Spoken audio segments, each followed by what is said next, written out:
আলু আর ডিম দিয়ে যে জিনিসটা আমি বানানো ঠিক কিন্তু পিৎজার মতো দেখি হয়েছে। তাই তোমরাও কিন্তু একদিন হলেও এমন করে বানিয়ে খাবেন, আর বাচ্চা কাচ্চা যদি খাবার চায় এমন করে বানিয়ে দিবেন, সেই সুন্দর হয়েছে। আই দেখো সিদ্ধও হয়েছে আবার করকরাও হয়েছে। আজ সকালে এমন একটা খাবার বানাবো না, আশা করো এই খাবারটা কাউ কোনো দিন বানান নাইও। এই যে মুই এটা ময়দা নিছু, ময়দা দিলাম কাসুরি মেথি দিয়া মাখে নিয়ে এরা নর্মাল জল দিয়ে আস্তে আস্তে মুই মাখে নিই। এই যে ময়দাটা আমার মাখা হয়ে গেছে, এলা কিছুক্ষণের জন্য থাক ময়দাটা। মশলা বানিয়ে নিম। এই যে গোটাল জিরে নিচুং, ধনিয়া, শুকনো লঙ্কা, তেজপাতা আর গরম মশলা, এটা সবগুলো এলা শুকনো খোলাত ভাজে নিই।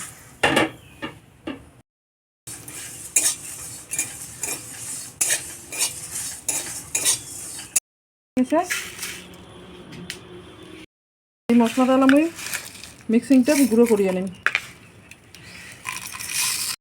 আমি একটা পুর বানিয়ে নিম। পুর বানের জন্য আগে তুমি আলুটা গ্রেট করে নিছো, এই যে পেঁয়াজিটাও কুচি করে নিছো, কুচিয়ে নিয়ে নিছো, সবগুলো দিয়ে দিম না। ডিমটা ভাঙে দিম, পরিমাণ মতন একটু লবণ দিয়ে দিন, একটু হলুদের গুঁড়ো দিন, অল্প একটু শুকনো লঙ্কার গুঁড়ো। এই যে মশলাটা আমি ভাজিয়ে বানিয়ে আনলাম ওই মশলাটা দিয়ে দিন, একসাথে মাখে নিন।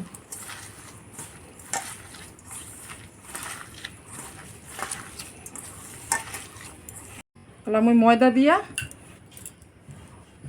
রুটিগুলো বেলে নিম।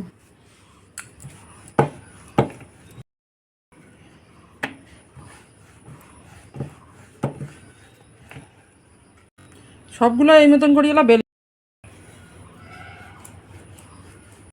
সবগুলো বেলে নিলাম। এলা এই রুটিগুলো কী করিম তোমরা দেখো।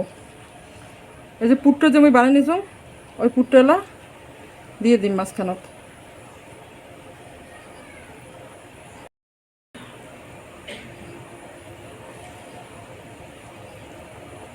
এলা যে রুটিটা আছে আর একটা রুটি তার উপর বসে দিয়ে দিন।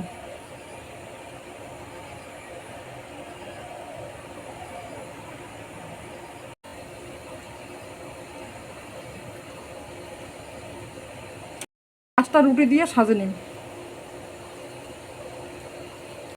এই যে ওর উপর আর একটা দিম এলা।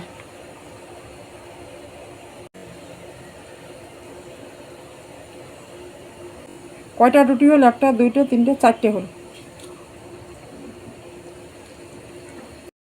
আর একটা দিন এলা। এই থালাটার উপর এলা এই যে রুটিটা যে আছে রুটিটা আস্তে করে তুলিয়া এটা বসে দিন। আগে থেকে কিন্তু আমি গামলা দিয়ে জল বসে দিয়ে তুলছ।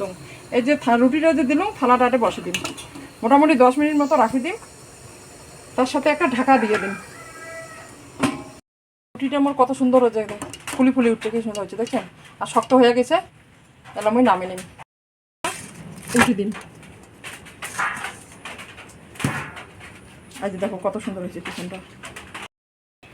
চাকুটা দিয়ে আমি কাটে নিন, একটু তেল মাখিয়ে নিন।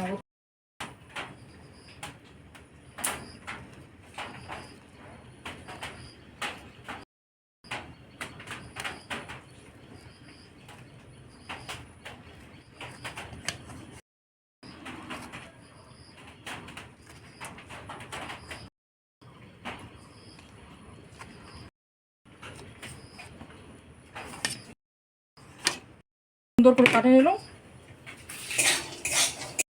সাদা তেল দিয়ে দিন কড়াই দিলা, নিজুম সুন্দর করিয়ে গরম হয়ে গেছে।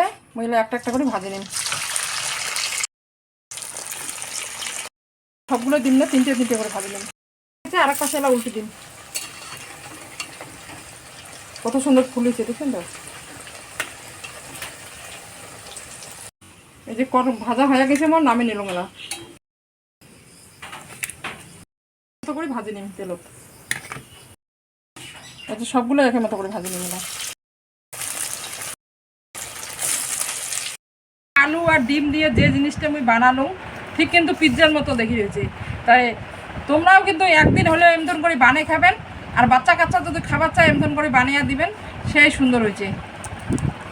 আই দেখো সিদ্ধও হয়েছে আবার করকরাও হয়েছে।